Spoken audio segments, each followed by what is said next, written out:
Guys, samahan nyo kami pumunta ngayon dito sa Adoration Convent of Divine Mercy o tinatawag nilang Pink Sister sa Tagaytay, na mas kilala bilang Pink Sister dahil sa kulay rosas nilang kasuotan. Ano-ano nga ba sila? Isa silang kontemplitapong madre. Ibig sabihin, nakatira sila sa loob ng kumbento at bihirang lumabas.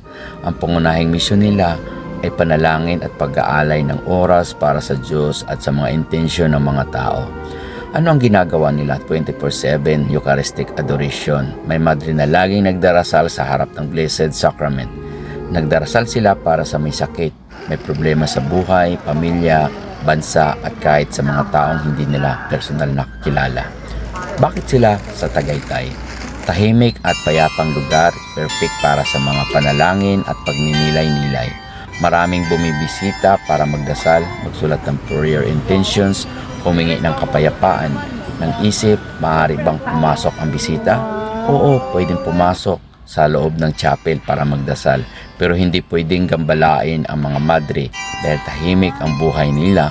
Kaya guys, kung may mga intention kayo, may mga wish kayo na gustong matupad, pumunta lang po kayo rito kasama ang inyong pamilya. Maraming salamat guys at mag-ingat po ang lahat. Happy New Year. God bless us po sa atin.